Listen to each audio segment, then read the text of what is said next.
This channel does not promote any violent, harmful, or illegal activities. All content provided by this channel is meant for an educational purpose only.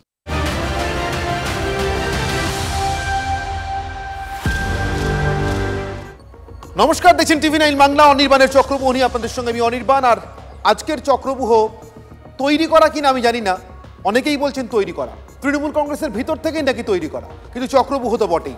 আজ poster পড়ছে অধিনায়কের নামে, তো কাল poster পড়ছে সর্বাধিনায়িকার নামে। শুধু নাম নয়, তার সঙ্গে ছবিও থাকছে। কথায় বলে না, নাম রূপ দুটোই থাকতে হয়, নাহলে আর কায়া ধারণ হয় কি করে। তো এই মুহূর্তে তৃণমূলের কায়াকে ছায়াকে, সত্যি কি মমতা বন্দ্যোপাধ্যায় কায়া আর অভিষেক বন্দ্যোপাধ্যায় তার ছায়া? কিন্তু নেতাজি ইন্ডোর স্টেডিয়ামে এই যে কয়েকদিন আগে মমতা বন্দ্যোপাধ্যায় নিজে বললেন, দল সুব্রত বক্সিও দেখবেন, অভিষেক বন্দ্যোপাধ্যায়ও দেখবেন। অভিষেক বন্দ্যোপাধ্যায় জোরের সঙ্গে বললেন বাজারে যা চলছে তার সবই জল্পনা, তিনি কোথাও যাচ্ছেন না, নতুন দল করছেন না, আর বিজেপিতে তার চলে যাওয়া নেই। যারা যা রটাচ্ছে তারা অত্যন্ত খারাপ লোক, মন্দ লোক, এবং নিশ্চিতভাবে তৃণমূলের শত্রু তো বটেই। তাহলে সেসব জল্পনা কল্পনার অবসানে দুজনের যে যৌথ বক্তৃতা, যেখান থেকে মমতা বন্দ্যোপাধ্যায় কার্যত সার্টিফিকেট দিয়ে বললেন অভিষেক যা বলছে ঠিকই বলছে, ওভাবেই চলতে হবে, এমনকি ফিরিয়ে আনলেন দলের অভ্যন্তরের কথা, ফিরিয়ে আনলেন দাবি মতো আইপ্যাককেও। তারপরে হঠাৎ করে কে নায়ক, কে নায়িকা, কে সর্বাধিনায়ক, কে অধিনায়ক, এসব আসছে কেন? আসছে কি নিতান্ত ভেসে থাকার আর ভাসিয়ে রাখার কৌশলে, নাকি এর ভিতরে সত্যিই দ্বন্দ্বের আদৌ কিছু আছে? আসবো আজকের বিতর্কে, তার আগে আজকের বিশেষ প্রতিবেদন। কাছাকাছি, তবে পাশাপাশি নয়। দল এক, সংগঠনও এক, কিন্তু তাদের দেওয়া পর পর পোস্টার, সেখানে তো একাধিক ক্যাপ্টেন। অধিনায়ক সর্বাধিনায়িকার পোস্টার পড়ল কোথায়? দক্ষিণ কলকাতার বিস্তীর্ণ এলাকায়, যা মমতা বন্দ্যোপাধ্যায় খাস তালুক হিসেবে পরিচিত। বিদেশ সফরে থাকাকালীন তার অনুপস্থিতিতে কারা দলের বিষয়টি দেখবেন তা স্পষ্ট করে দিয়েছেন তৃণমূলের দলনেত্রী। তাৎপর্যপূর্ণ বিষয় হল, মমতা বন্দ্যোপাধ্যায়ের সেই বার্তার পরপরই দক্ষিণ কলকাতার একটা অংশ জুড়ে পড়ে অধিনায়ক অভিষেক লেখা পোস্টার। তা নিয়ে চর্চার আবহেই এবার সেই একই জায়গাতে মমতা বন্দ্যোপাধ্যায় ছবি দিয়ে সর্বাধিনায়িকার ব্যানারে পোস্টার পড়ল, যা দেখে বিরোধীরা বলছেন ছবি তো কথা বলে। এ আসলে শাসকের ভর কেন্দ্র বুঝিয়ে দেওয়ার লড়াই। তৃণমূল দলের মধ্যে যে প্রবল অন্তর্বিরোধ চলছে, কে কার থেকে বড় তার প্রতিযোগিতা চলছে, এই পোস্টার যুদ্ধের মধ্য দিয়ে তা স্পষ্টভাবে প্রতিফলিত হচ্ছে। বাংলার মানুষকে এবার ভাবতে হবে, তৃণমূল তুমি কার, খোকাবাবুর না তুমি মমতার? নিজেদের ওজন, যোগ্যতা, গ্রহণযোগ্যতা সবই কমছে বলে এখন নায়ক, অধিনায়ক, মহানায়ক এই কম্পিটিশনে চলছে। মমতাকে বলতে হচ্ছে যে অভিষেক কিন্তু আমার সঙ্গেই আছে, অভিষেকের সর্বাধিনায়ক আমি। আর এই পোস্টার যুদ্ধে তৃণমূলের কাছেও জুৎসই ব্যাখ্যা নেই। অভিষেক জনপ্রিয় নেতা দলের, কিন্তু তার বাইরে আমি কিছু বলতে পারবো না। মমতা ব্যানার্জি তো সর্বাধিনায়িকা, এটাও জানি আমি, কিন্তু কে পোস্টার দিয়েছে কেন আমি জানি না। পোস্টার নিয়ে তৃণমূলের প্রবীণ সাংসদ ধাঁধায়, সংগঠনের নিচু তলাতেও কি বিভ্রান্তি? অভিষেক বন্দ্যোপাধ্যায় যেহেতু আমাদেরই জেনারেশন থেকে বিলং করেন, কিন্তু আমাদেরই জেনারেশনকে তিনি রিপ্রেজেন্ট করেন, সেই জায়গা থেকে দাঁড়িয়ে অধিনায়ক অভিষেক ফ্যামের গ্রুপের সদস্যরা হয়তো এই স্লোগানটাকে, এই ট্যাগলাইনটাকে ব্যবহার করেছেন। স্বাভাবিকভাবে সোশ্যাল মিডিয়া কর্মীদের মনে অভিষেক বন্দ্যোপাধ্যায়ের একটা আলাদা জায়গা রয়েছে। এক পোস্টার নিয়ে জল ঘোলা হতে আবার পোস্টার। বিরোধীরা বলছেন এতে যে শাসকের অন্দরের শিবিরের লড়াইয়ের জল যে আরো গুলিয়ে গেল। এসব দেখে অনেকে বলছেন 10 দলে আইপিএল এবার 5টি ফ্র্যাঞ্চাইজির অধিনায়ক হিসেবে নতুন মুখ এনেছে। শাসক দলেও কি সেই অদল বদলের খেলা? বিতর্ক শুরু। স্রেফ নতুন মুখ, আইপিএল এর মতো, ফ্র্যাঞ্চাইজিদের মতো, সত্যি সত্যি এই নিয়ে বিতর্ক হতেই পারে। আর সেই বিতর্কের পাঞ্চ লাইনটা কি? আমার আজকের বিতর্কের প্রথম প্রশ্ন। অধিনায়ক অভিষেক, সর্বাধিনায়িকা মমতা, 26-এর আগে তৃণমূলের পোস্টার রাজনীতি, সেটা কি সত্যি সত্যি কোনো যুদ্ধ নাকি দেখানো যুদ্ধ? আমার সঙ্গে উপস্থিত অতিথি যারা, একে একে তাদের সঙ্গে আপনাদের পরিচয় করে দিই। আমার সঙ্গে রয়েছেন শতরূপ ঘোষ, সিপিআইএম নেতা। আমার সঙ্গে রয়েছেন বর্ষিয়ান সাংবাদিক এবং রাজনৈতিক ভাষ্যকার নির্মল মুখোপাধ্যায়। আমার সঙ্গে রয়েছেন মণিশঙ্কর চট্টোপাধ্যায়, আইনজীবী এবং তৃণমূল কংগ্রেস সমর্থক, এবং শুভময় মৈত্র, রাজনৈতিক বিশ্লেষক। আমি শুরু করি মণিশঙ্করবাবু আপনার কাছ থেকে। আপনাদের নিজেদের অ্যাসেসমেন্টে কি আপনাদের দলে আলাদা করে এরকম সর্বাধিনায়িকা, অধিনায়ক এভাবে বলতে হচ্ছে কেন হঠাৎ করে এই সময়? না, আমি একটা জিনিস দেখছি যে একটা তো শাসক দল আছে এবং অনেকেই, যেমন বিজেপির মতো যারা দল বা বিজেপি মানে বিরোধী দলটা যাতে রাখতে পারে সেই জন্য কম্পিটিশন করছে যাতে কংগ্রেস এবং সিপিএম না উঠে আসে, মানে সরকারে আসার জন্য তো কোনো কম্পিটিশন নেই। ফলে এইটা করতে গিয়ে তারা অনেকগুলো স্ট্র্যাটেজি তো ঠিক করে অনেকে, যে কিভাবে আমরা এই বিরোধী আসনটা ধরে রাখবো। এইটা স্ট্র্যাটেজি ঠিক করতে গিয়ে অনেকগুলো স্ট্র্যাটেজি ফেল করেছে। এখন মনে হচ্ছে এই স্ট্র্যাটেজিটাই বোঝা উচিত। অনেক সময় আমরা ব্রিটিশকে উদাহরণ দিয়ে টানি যে ডিভাইড অ্যান্ড রুল পলিসি করে যদি একটা কিছু বেনিফিট পাওয়া যায়। ফলে আমি বলছি যে একটা দল সে একটা বিরোধী আসনে থাকার জন্যে সে শুধুমাত্র অন্য একটা দল, শাসক দল, তার কে কোথায় থাকবে সেইটা নিয়ে আলোচনা হবে এবং সেইটা নিয়েই মানুষকে বোঝাবে যে তুমি আমাদেরকে ভোট দাও। এটা তো হতে পারে না। আমি বলছি দেখুন 11 সালে যখন আপনার কাছে আমার মনে হচ্ছে বিজেপি স্ট্র্যাটেজি, মানে পোস্টার দিচ্ছে বিজেপি। না, কে দিচ্ছে আমার জানার কথা নয়। দেখুন আমি বলছি এটা দুটো স্ট্র্যাটেজি হতে পারে। একটা হচ্ছে যে আপনাদের মতো যারা সাংবাদিক বা চ্যানেল, এটাকে প্রমোট করার চেষ্টা করা হচ্ছে, কারণ এখনো আমি জানি, আমি ব্যক্তিগতভাবে মমতা ব্যানার্জিকে আদর্শ মেনেই তৃণমূল কংগ্রেসকে এখন সাপোর্ট করি। ফলে মমতা ব্যানার্জি যদি না থাকে আর যদি মনে হয় এটাকে আমি ন্যারেটিভটাকে সেট আপ করতে পারি যে না এখন আর মমতা ব্যানার্জি নেই, সব কিছু অভিষেকের হাতে, তাতে অনেকটা ভোট হয়তো কমে যেতে পারে। এইটা যদি মানুষ মানে ট্রেন্ড হয় আপনাদের, তাতে হয়তো অভিষেককে প্রমোট করলে যে না মমতা দিয়ে এখন নেই, শুধুমাত্র অভিষেক আছে, আপনাকে তাকে অভিষেককে চান, অভিষেককে ভোট দিতে চান, তাতে মনে হয় যেন মমতাদির যে পপুলারিটিটা সেই পপুলারিটিটা নেই বলে অনেকটা ভোট কমে যেতে পারে। এই ন্যারেটিভটা সেট করার জন্য এটা নিয়ে আলোচনা হয়তো দিনের পর দিন করছি, হয়তো এটাও হতে পারে। আচ্ছা বেশ, মণিশঙ্কর বাবু আমি আবারও ফিরবো আপনার কাছে। শুভময় মৈত্র আমার সঙ্গে রয়েছেন। শুভময় বাবু আজকে দুপুরবেলা আমাকে একটু অন্যরকম কথা বলছিলেন। শুভময় বাবু আপনি যেন কি বলছিলেন, কি বিপণনের ব্যাপারটা আবার বলছিলেন? দেখুন, রাজনীতিতে তো একটা বিপণনের ব্যাপার থাকবেই। বিজ্ঞাপন তো রাজনীতির একটা অংশ, মতাদর্শ যেমন রাজনীতির একটা অংশ, এবং মতাদর্শের মাধ্যমে আমরা তো জানি এর আগে এই 1900 শতকের শুরুর দিকে অনেক দেশে সোভিয়েত ইউনিয়নের কথা আছে, চীনের কথা আছে, মতাদর্শের রাজনীতির কথা আমরা দেখেছি। তা নিয়ে অনেক বিতর্ক থাকতে পারে। আবার কিছু রাজনীতি আছে যেখানে মতাদর্শ সেভাবে নেই, কর্মসূচি ভিত্তিক, এবং সেখানে বিজ্ঞাপনের বিষয় সামনে আসবেই, সেখানে বিভিন্ন কোম্পানি আসবে যারা ডেটা অ্যানালিসিস করবে। আমি যেটা এক্ষুনি মণিশঙ্কর বাবুর কাছে শুনে কিছুটা মানে আশ্বস্ত হলাম আর কি, যে এর সঙ্গে সাংবাদিকরাও জড়িত আর কি, অর্থাৎ আপনারাও এটার মধ্যে যুক্ত এবং এটা একটা পার্টিসিপেট করছেন। ফলে এটা আরেকটা অন্য মাত্রা দিচ্ছে, অন্য ডাইমেনশন দিচ্ছে, যে তৃণমূল কংগ্রেস একা শুধু নয়, এর সঙ্গে সংবাদ মাধ্যম মিলেমিশে এই প্রচারগুলো করছে। এখন দেখুন, সত্য জানা তো আমাদের পক্ষে সম্ভব না। কবি কবিতা লেখেন, আমরা তারপর সেই কবিতা নিয়ে ভাব সম্প্রসারণ করি। ফলে সত্যি কথা একমাত্র তৃণমূল কংগ্রেসই বলতে পারবে, এবং তৃণমূল কংগ্রেসের কাছের লোক হিসেবে মণিশঙ্কর বাবু হয়তো তার একটা আভাস দিলেন। মোটের ওপর আমি তৃণমূল কংগ্রেসের মধ্যে কোনো দ্বন্দ্ব বাইরে বেরিয়ে আসছে এরকম দেখছি না। আমার মনে হয় অত্যন্ত সুচারুভাবে তৃণমূল কংগ্রেস যেভাবে তারাই নিজেরা শাসক দল এবং তারাই বিরোধী, এই জায়গাটা যে কোনো নির্বাচনের আগে একটা ব্যবহার করার চেষ্টা করে, যে রাজনৈতিক ভাষ্যটা দেওয়ার চেষ্টা করে। সে কারণেই দেখবেন মমতা বন্দ্যোপাধ্যায় প্রশাসনের লোককে বা গিয়ে বলেন যে কাউন্সিলর ঠিক করে কাজ করছে না। এই জায়গাটা রাজনীতির একটা উপায় আর কি, এবং সেই কৌশলে হয়তো তারা সফল হচ্ছেন বা হতেও পারেন সামনের নির্বাচনে। তবে একটা বিষয় একেবারে পরিষ্কার, ঠিক টেস্ট ক্রিকেটের সঙ্গে আইপিএল এর যতটা পার্থক্য আপনি বুঝিয়ে দিলেন, এই রাজনীতির সঙ্গে মতাদর্শের খুব একটা কোনো সম্পর্ক আছে বলে আমার মনে হয় না। বেশ, আমি শতরূপের কাছে আসবো। শতরূপ, যখন ক্যাপ্টেন মীনাক্ষী বলে পোস্টার পড়ে বা বড় হোর্ডিং বা কাট আউট একটু বামপন্থী রাজনীতির ট্র্যাডিশনের বাইরে গিয়েই দেখা যায়, তখন কিন্তু বিমান বসুর মতো প্রবীণ পোরখাওয়া নেতাকেও আমরা বলতে শুনেছি খুব সহজভাবে যে আমরা কখনো করিনি কিন্তু করছি। কিন্তু তার জন্য পরের দিন মোহাম্মদ সেলিম প্রশ্নে পড়ে গিয়েছেন বা তার নেতৃত্ব প্রশ্নে পড়ে গিয়েছে, বা আবার পাল্টা আরেকটা পোস্টার সর্বাধিনায়ক বলে তাকে দিতে হয়েছে, এটা কিন্তু দেখিনি। ব্যাপারটা কি তৃণমূলে কেন লাগছে? আপনার কি মনে হয় তৃণমূল তো আপনাদের থেকে আরও অনেক বেশি সেই অর্থে একটা এককেন্দ্রিক দল, মানে গণতন্ত্রের পরিষদ তো তৃণমূল কংগ্রেসে খুব বেশি আছে বলে তাদের নেতাকর্মীরা দাবি করেন বলে কখনো শুনিনি। কখনো আপনি মীনাক্ষীকে কখনো সভায় 20 মিনিট ভাষণ দিতে গিয়ে কখনো দেখেছেন যে 10 মিনিট ওকে বলতে হচ্ছে যে না আমি বিজেপিতে যাচ্ছি না কি অন্য দলে যাচ্ছি না, আর 10 মিনিট বলতে হচ্ছে যে বিশ্বাস করো আমি চুরি করিনি? দেখেননি তো। সুতরাং মীনাক্ষীর সাথে তো অভিষেক ব্যানার্জির অনেক কিছুই মেলে না, শুধু এটাকে মেলাতে এসে লাভটা কী আছে। আমি যেটা বলছি, আমি মণিশঙ্করদার সাথে কিছুটা একমত যে এই আলোচনাগুলো খুব বোকা বোকা, কিন্তু আবার এটাও কেন জানি না তৃণমূলের লোকেরা আবার এই আলোচনাগুলো সুযোগ পেলে ছাড়েও না, কাজকর্ম পেলে চলেও আসে আলোচনা করতে।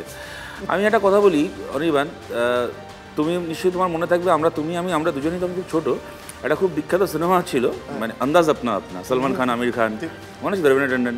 তো ওখানে সলমান খানের একটা সিকোয়েন্স থাকতো মনে আছে, যে ও কারোর ওপর যখন খুব রাগ হয়ে যেত না তাকে বলতো যে আপ তো পুরুষই নেই হো, হ্যাঁ বলে এবার সে যখন বলে একটু পজ নিত, আর সে যখন এবার রেগে গিয়ে প্রায় পেটাতে যাবে তখন সামলানোর জন্য বলতো নেই আপ মহাপুরুষ হো মহাপুরুষ।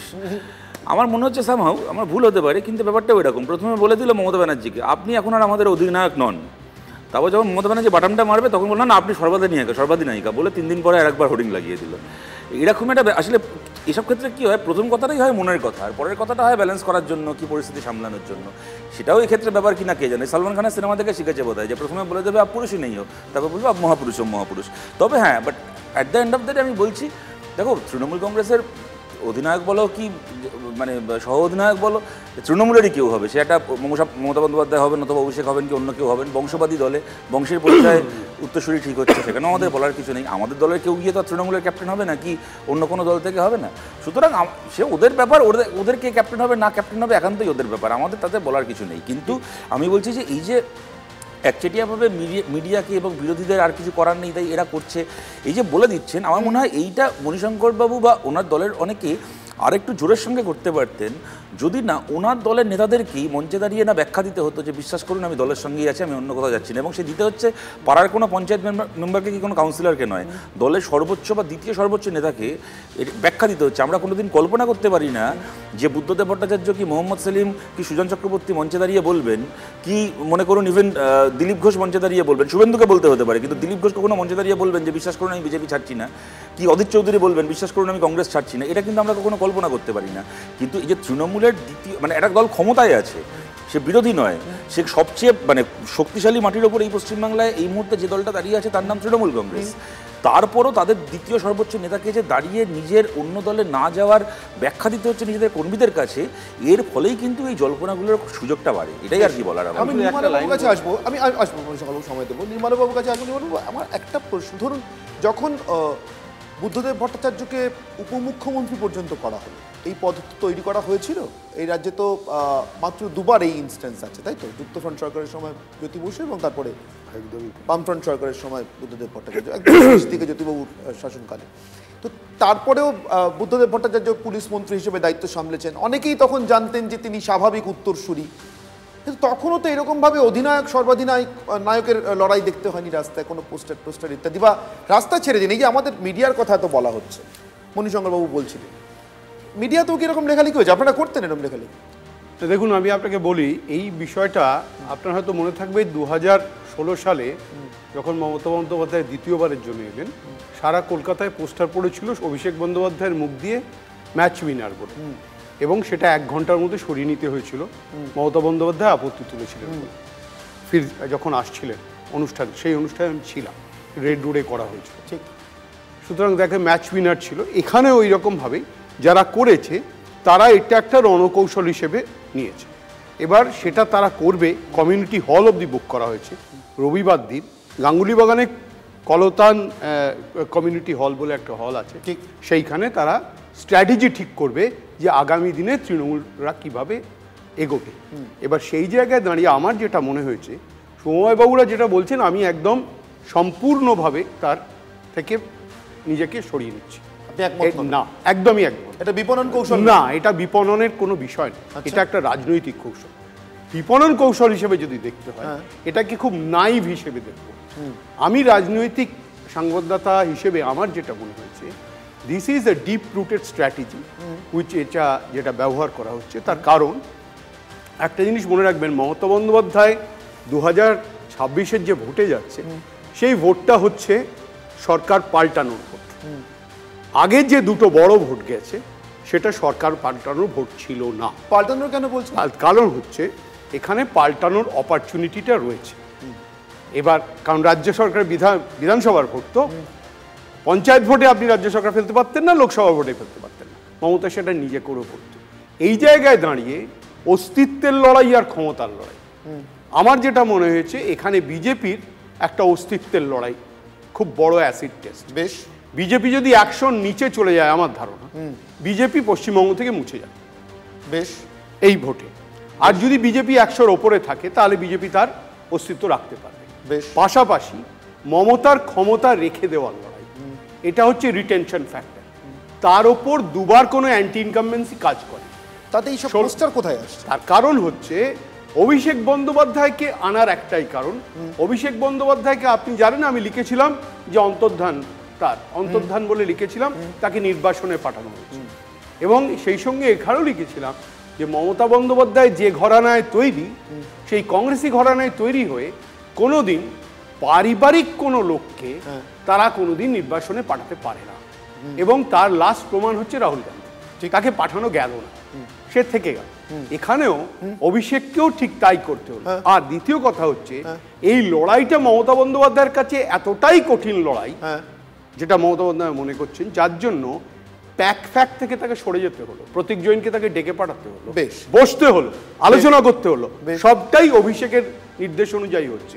মমতা বন্দ্যোপাধ্যায় জানেন প্রফেশনালি যদি আমি দল না চালাতে পারি, আমার দলের বিরুদ্ধে যে প্রশ্নগুলো উঠে আছে সেগুলোকে কাউন্টার করতে গিয়ে একমাত্র আমাকে কিসের একদম যাকে বলে প্রফেশনালিজমের একদম সাহায্যটা নিতে হবে। এবং সেটা করতে গিয়ে অভিষেক বন্দ্যোপাধ্যায় সত্যি কথা বলতে তার বিরুদ্ধে যেসব দুর্নীতির অভিযোগ রয়েছে, অনেকে বলেন আমি জানি না, তার নাম রয়েছে চার্জশিটে। এই চার্জশিটে অন্য কারোর নাম থাকলে, আপনার আমার নাম থাকলে এতদিন জেলের পেছনে চলে যেত, এখনো যায়নি, সেটা অন্য কারণ। কিন্তু সে নাম থাকাটা তো খুব রহস্যজনক ব্যাপার। এবং সেখানে পিতৃ পরিচয় নেই, ঠিকানা নেই, কিছু নেই, সে নাকি নিজে স্বীকার করেছে এরকমও বলা হচ্ছে। কিন্তু প্রশ্নটা হচ্ছে অভিষেক বন্দ্যোপাধ্যায়ের নিশ্চয়ই একটা বড় রোল ছিল যে পার্টিটাকে রান করার জন্য তার ম্যানেজমেন্ট যে ডিগ্রি সে পেয়েছে, যেভাবেই পাক না কেন, সেই ডিগ্রিটা ব্যবহার করা এবং ম্যানেজেরিয়ালি পার্টিটাকে চালানোর জন্য ফান্ডিং করা, সবকিছু করা। অভিষেক তার বাধ্যবাধকতা ছিল। মমতা বন্দ্যোপাধ্যায় তাকে স্যাক্রিফাইস করতে পারতেন না বেশ কোনোদিন। সুতরাং তাকে নায়ক হই, সর্বাধিনায়ক হোক, যাই বলুন না কেন, মমতা অভিষেক ছাড়া হয় না। মানে এমন পোস্টার আরো পড়বে, এরকম পোস্টার পড়তেই থাকবে। রণকৌশল যখন তৈরি হচ্ছে বেশ, তখন বুঝতে পারছেন বলছেন এরকম পোস্টার পড়তেই থাকবে।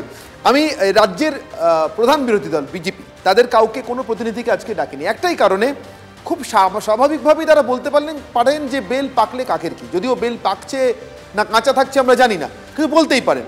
ঠিক সেই কারণেই আমি তাদের কাউকে আজকে ডাকিনি। কিন্তু এহেন বিষয় নিয়ে তাদের প্রতিক্রিয়া নিতে গিয়ে কিন্তু অনেকটা এরকমই উত্তর পাওয়া গেছে। অন্তত শ্রমিক ভট্টাচার্য, রাজ্য বিজেপি প্রধান মুখপাত্র, তার প্রতিক্রিয়া দেখলে আপনাদের তাই মনে হবে। শুনে নিন। পারিবারিক ব্যাপারে আমি কোনো উৎসাহ নেই, মানুষেরও কোনো চিন্তা ভাবনা নেই। পারিবারিক ব্যাপারে আমি কোনো উৎসাহ নেই, মানুষেরও কোনো চিন্তা ভাবনা নেই। কোনো উৎসাহ নেই, মানুষেরও কোনো উৎসাহ নেই বলছেন শ্রমিক ভট্টাচার্য। কিন্তু সুকান্ত মজুমদার, রাজ্য বিজেপি সভাপতি, তিনি কিন্তু এতটা দূরত্ব থেকে তিনি কিন্তু উত্তরটা দিচ্ছেন না। তিনি বরঞ্চ একটা তুলনায় যাচ্ছেন, বাংলা রাজনীতির একেবারে সাবেক চরিত্রের সঙ্গে তুলনায় যাচ্ছেন। কি বলছেন শুনেন। বাংলা সর্বাধিনায়ক একমাত্র নেতাজি সুভাষচন্দ্র বোস, এই ইউনিয়নই, আর কেউ না। হ্যাঁ, চোর কোম্পানির যদি সর্বাধিনায়ক, সর্বাধিনায়িকা, যা যা হওয়ার ইচ্ছে, সর্বাধিক ভিলেন সব হয়ে যাক, নায়ক নায়িকা ভিলেন, আমাদের কোনো আপত্তি নেই। ওই চোর কোম্পানির মাথায় কে কি বসলো ওটা নিয়ে বিজেপি মাথা কামাবে। মণিশঙ্কর বাবু, আপনি বলছিলেন বিজেপির কথা, যে মমতা বন্দ্যোপাধ্যায়ের হাতে আর দলটা নেই, বা মমতা বন্দ্যোপাধ্যায় দল পরিচালনা করছেন পুরোপুরি অভিষেক, এটা যদি জনমানসে ঢুকিয়ে দেওয়া যায় তাহলে বিজেপি কিছুটা লাভ পেতে পারে, এরকম একটা চেষ্টা হয়। ধারণা এটা বিজেপির ধারণা, কিন্তু বিজেপির কথা শুনে তো তা মনে হচ্ছে না। তাদের তো ইন্টারেস্টেড মনে হচ্ছে। সারাক্ষণ গালিগালাজ আলোচনা করে বলছে আমার উৎসাহ নেই। শ্রমিক ভট্টাচার্য কি এর আগে ওর পারিবারিক নিয়ে কিছু বলেনি? বিজেপির নেতারা বলে না, সবকিছু বলে তারপরে বলছে আমার কোনো উৎসাহ নেই, মানে অবাক লাগে। মানে সেই জন্যে হচ্ছে যে আজকালকার দিনে সৌময়দা হয়তো আমার সঙ্গে একমত হবে, অনেকে একমত হবে যে bad behaviour for good politics এটা এস্টাবলিশ হয়ে গেছে অনেকটা, মানে সব জায়গার ক্ষেত্রে। আমি বলছি যে বিজেপি যদি সত্যি সত্যি মানে এখানে হিন্দু তকমা দিয়ে হিন্দুদের জন্য কিছু করতে পারে, তাহলে হিন্দুদের জন্য তারা কি করেছে? মানে শুধুমাত্র এই পোস্টার রাজনীতি বা হিন্দু হিন্দু ভাই ভাই যেগুলো বলছে, আজ সেন্ট্রাল দিয়ে কি করেছে? একটা ইউনিয়ন মিনিস্টার দিয়েছে আমাদের এখানটাতে। আমরা যে বুঝলাম, কিন্তু আমাকে একটা কথা বলুন তো মণিশঙ্কর বাবু, আমার খুব অদ্ভুত লাগছে এটা ভেবে। দেখুন, যখন এই পোস্টার যুদ্ধটা শুরু হলো, হিন্দু হিন্দু ভাই ভাই বলে প্রথমে বিজেপি পোস্টার দিল। তৃণমূল কিন্তু প্রথমে হিন্দু হিন্দু ভাই ভাই বলে কতগুলো পাল্টা রাজনৈতিক পোস্টার দিচ্ছিল, গ্যাসের দাম, জ্বালানির দাম ইত্যাদি ইত্যাদি। তারপরে আমরা দেখলাম বামেদেরও একটা পোস্টার পড়েছে, সেখানে তারা বলছেন বিজেপি মুসলিম ভাই ভাই, মাফ করবেন বিজেপি তৃণমূল ভাই ভাই, মাফ করবেন বিজেপি তৃণমূল ভাই ভাই, এবং অমুকটা কম চাই, তমুকটা কম চাই, অমুকের চাকরি চাই ইত্যাদি ইত্যাদি, তাই তো? আরজি করের বিচার চাই, এরকম। কিন্তু তারপরে একেবারে শেষে এসে এই মুহূর্তে দাঁড়িয়ে আমরা কিন্তু আলোচনা করছি তৃণমূলের দুটো পোস্টার নিয়ে। এখন এই না আছে বামেদের পোস্টার, না আছে বিজেপির পোস্টার, এটা কি তৃণমূলের কৌশলের অঙ্ক? দেখুন, ভোট যত এগিয়ে আসবে তত এই ধরনের অনেক চমকই দেখা যাবে, কিন্তু আলটিমেট যেটা হচ্ছে সেটা গ্রামের প্রান্তিক মানুষ তারা এটা বুঝে গেছে যে মমতা ব্যানার্জি যতদিন আছে আমরা সুরক্ষিত আছি, বাকিরা শুধুমাত্র টিভিতে আর গালাগালি দিতে আছে। যদি তাই হয় ফলে সেই জায়গা থেকে তারা কিন্তু নড়বে না। আচ্ছা, এই জল্পনাগুলো তৈরির জন্য মণিশঙ্কর বাবু কিছুক্ষণ আগে সংবাদ মাধ্যমকেও কিছুটা দায়ী করেছেন। এখন দায় যদি সে অর্থে বলেন তাহলে আমাদের একটা আছে বই কি। ধরুন 2022 সালে কুণাল ঘোষ যে বক্তব্য রেখেছিলেন সেটা আমরা গুরুত্বের সঙ্গে সম্প্রচার করেছিলাম। আবার মাস 6 আগে 2024-এর অক্টোবর মাসের 30 তারিখে যে বক্তব্য রেখেছেন সেটা আমরা দায়িত্ব নিয়ে সম্প্রচার করেছি। দায় বা দায়িত্ব যদি বলেন তাহলে এটুকু তো আছে বই কি। দুবারই বক্তব্যটা নিয়েছি এবং সম্প্রচার করেছি, কিন্তু দুটো বক্তব্যে কোনো মিল পাচ্ছেন কি আপনারা? একবার শুনুন তো।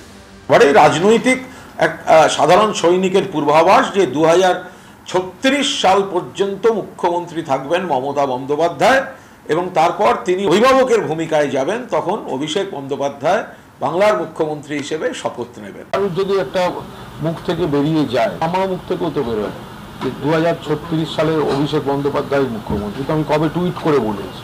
আজ না হলে কাল তো মুখ্যমন্ত্রী অভিষেক বন্দ্যোপাধ্যায় যদি কোনো বিধায়কের মুখ থেকে বেরিয়ে থাকে তো সে তো ভবিষ্যতে আছে। এখন মমতা বন্দ্যোপাধ্যায় মুখ্যমন্ত্রী, এই ফলে এই আলোচনাগুলোর কোনো অবকাশই আসে না।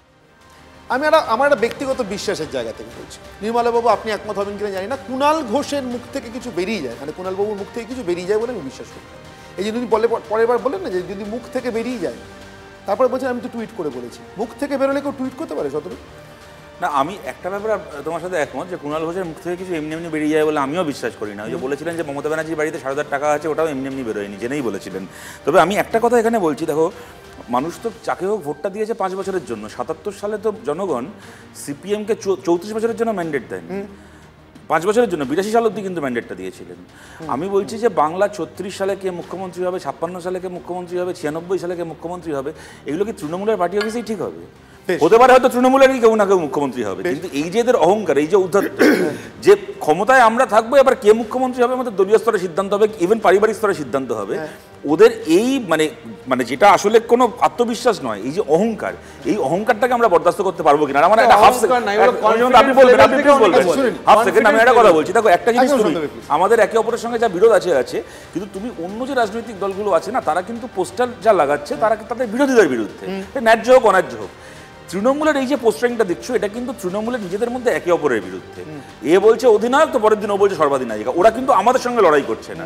এরা আমি ওদের এই লড়াই আমাদের কিছু যায় আসে না, বা হয়তো আমরা খুশি। আমি মিথ্যে কথা বলবো না, মণিশঙ্করের সাথে আমি কিছুটা একমত, মুখে যাই বলে কিছু যায় আসে না। আমি কি চাইবো না যে আমার মানে বিরোধী দলটার মধ্যে ভাঙন হোক, সেটা আলাদা কথা। কিন্তু আমি বলছি যে মানে রাজ্যের সবচেয়ে বড় দলটার মধ্যে এই যে পোস্টার পাল্টা পোস্টার চলছে, একটাও কিন্তু তার বিরোধীদের দিকে টার্গেট করে নয়, এটা কিন্তু একে অপরের বিরুদ্ধে টার্গেট। আমি সুময়বাবুর কাছে জিজ্ঞাসা করবো, সুময়বাবু এরপরেও আপনি বলবেন মানে এখনো আপনার মনে হচ্ছে যে এটা নিতান্ত বিপণন কৌশলী আর অন্য কিছু নয়? না দেখুন, একটা হচ্ছে নির্মলবাবু কিন্তু সেটাই বললেন যে এটা একটা রাজনৈতিক কৌশল, বিপণন নয়। হয়তো শব্দটাকে হয়তো আলাদা করলেন, কিন্তু এটা একটা রাজনৈতিক কৌশল। এবং দ্বিতীয়, শতরূপের সঙ্গে আমি একমত নই। শতরূপ যেটা বললেন যে শতরূপ খুশি হচ্ছেন তৃণমূলের মধ্যে এই দ্বন্দ্ব দেখে, আমি কিন্তু একেবারেই এই দ্বন্দ্বটা মনে করছি না যে আদেও কোনো দ্বন্দ্ব আছে। কারণ যে বিজ্ঞাপনটা আছে একটু ভালো করে লক্ষ্য করে দেখবেন, তার সঙ্গে আপনি তাতে একমত নন, তাই ভাবলাম যে আমি খুশি কি দুঃখিত আপনি কি করে জানবেন? আপনি বললেন আপনি খুশি, সেই জন্যে। আর দ্বিতীয় হচ্ছে যে বিজ্ঞাপনটা দেখলাম আর কি, সে বিজ্ঞাপনটার মধ্যে একটা বড় বিষয় আছে, সেটা একটা সিমেন্ট কোম্পানির বিজ্ঞাপনের সঙ্গে খুব মেলে। ফলে আমার মনে হয় তৃণমূলে যদি একটু ফাটল থেকে থাকে, সেটা আরো বেশি করে জোড়া লাগানোর কৌশল এটা। আর মাঝখানে চমকে গেছিলাম একটাই, যে কলতান আবার তৃণমূলের অভিষেকের মিটিং এ কোত্থেকে যাচ্ছে, তারপর ওটা যে হল সেটা জেনে অন্তত কিছুটা। 10 সেকেন্ডে প্লিজ, আমার সময় একদম শেষ। না, শাসকে কখনো গোষ্ঠীদ্বন্দ্ব থাকে না, এটা মনে রাখবেন। থাকে না? না, আচ্ছা, শাসক সবসময় যেটা করে সে শুধু কৌশলটাই করে। সুতরাং আজকে মমতা বন্দ্যোপাধ্যায় ক্ষমতায় আছে, তিনি শাসক। অভিষেক বন্দ্যোপাধ্যায়ের সঙ্গে তার ডিফারেন্স আছে কিনা, এই ডিফারেন্সটা তৈরি হোক এটা বিরোধীরা চাইতে পারে, শাসক কোনোদিন সেটা চাইবে না। শাসক ওটা ইউজ করে। আপনি ধরুন সিপিএম যখন চলে গেল এখান থেকে, যখন চলে গেল, সিপিএম এর যেসব জেলায় গোষ্ঠীদ্বন্দ্ব ছিল সেই গোষ্ঠীদ্বন্দ্বটা চলে যাওয়ার ফলে এমন জায়গায় পৌঁছে গেল, লোক কমতে শুরু করলো, যে তারা দুটো কমিটিকে শাখা কমিটির পরে উঠিয়েই দিল, জোন কমিটি আর লোকাল কমিটি, সোজা এরিয়া কমিটি করে সেন্ট্রাল রাজ্য কমিটি করে তারপরে বার। সুতরাং যখনই ক্রাইসিসটা শাসকের মধ্যে কখনো থাকছে না, ওটা একটা ভুল ধারণা। আপনি বলছেন কোনো বিরোধী হলে শাসক হলে না। একটা ব্যাপারে নিশ্চয়ই নির্মলদা সিপিএম কে নিয়ে গর্বিত, তা হচ্ছে সিপিএম এই কাল্পনিক গোষ্ঠীদ্বন্দ্বেও বকটুয়ের মতো 9 জন মানুষের মাংস পোড়া কাবাব রান্না হয়নি। আমার সময় একেবারে শেষ করতে হবে। তাহলে শেষমেশ এই পোস্টার যুদ্ধের চক্রব্যূহ থেকে বেরোতে পারলেন কি আপনারা? আমার এখানে যারা ছিলেন তারা তাদের মতো করে তাদের ব্যাখ্যা দিয়েছেন, এটাও বলেছেন তৃণমূল কংগ্রেসের ভিতরে কোনো ভাঙন বা সত্যিই কোনো গোষ্ঠীকন্দল যদি থাকে তা রাজনৈতিকভাবে তাদের সাহায্য করবে বই কি, কিন্তু সত্যি কি সেটা আছে না নেই? আমার মনে হচ্ছে রাজবস্ত্রের মতো অতীব সূক্ষ্ম, থাকলেও চোখে দেখা যায় না, শাসক অন্তত যতক্ষণ ক্ষমতায় আছে। অনির্বাণের চক্রব্যূহের প্রথম বিতর্ক এখানে শেষ করছি।